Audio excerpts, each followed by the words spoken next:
Bon matin tout le monde, mon nom est Gabriel Bouchard, ça me fait plaisir de vous retrouver. On est rentré dans la proposition de valeur, c'est vraiment la première chose que je fais quand j'interviens dans une organisation, m'assurer que la proposition de valeur est claire et deux, que tout le monde est sur la même page, ce qui est souvent pas le cas, croyez-moi.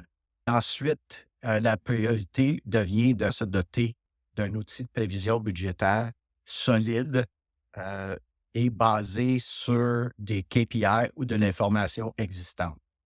Gros avantage quand on a des chiffres pour backer notre planification, ça a comme avantage de rassurer les investisseurs. Ça va aussi vous permettre d'établir des attentes réalistes en fonction soit du financement obtenu ou des ressources de commercialisation disponibles. L'autre avantage, c'est que vous allez avoir une vision très précise des différentes étapes dans votre processus de commercialisation, ainsi que votre performance à chacune de ces étapes-là. Vous allez être en mesure d'identifier et de prioriser quelles actions sont le plus susceptibles de contribuer à accélérer votre croissance. Mais à la base, le prérequis essentiel, c'est de les capturer d'une façon efficace. Je donne un exemple d'une entreprise qui a une force de vente. L'algorithme est souvent MQL avec un taux de conversion SQL, avec un taux de conversion en présentation client, ainsi de suite, jusqu'à l'étape de closing.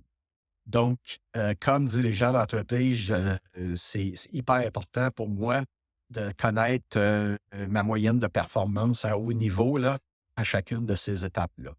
Donc, j'ai de l'information qui est hyper intéressante parce que je vais être capable de faire une planification budgétaire appuyée sur mes performances actuelles en termes de conversion.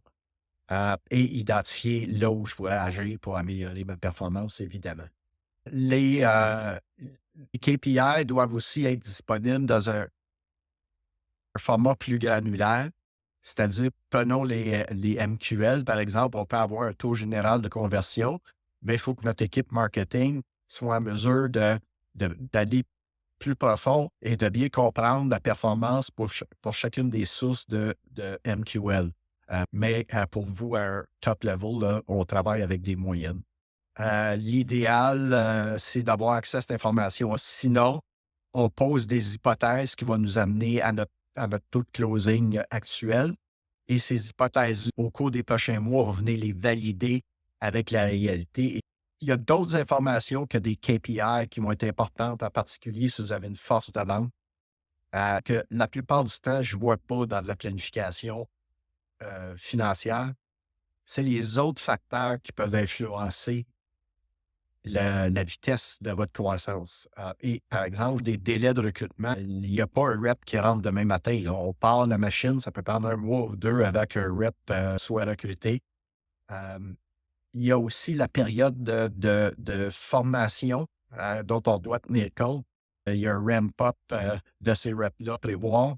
Et c'est vraiment le temps que ça va prendre à ces gens pour se bâtir un pipeline.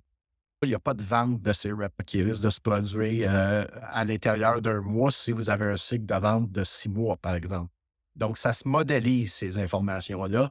En conclusion, ce que j'aimerais partager avec vous, c'est vraiment l'importance de capturer ces KPI-là le plus rapidement possible. Et donc, vous vous en doutez, d'avoir un CRM en place qui permet de le faire, mais aussi et surtout que ce CRM-là soit utilisé par l'ensemble des intervenants, que ce soit votre équipe marketing ou encore ce qui est plus challengeant, je vous entends me poser la question avec votre équipe de vente. Donc, un des petits trucs qui aide au niveau des ventes, ben, c'est leur plan de compensation.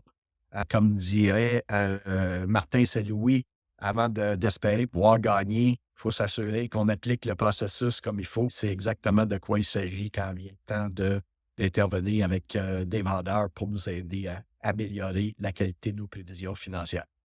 Merci tout le monde.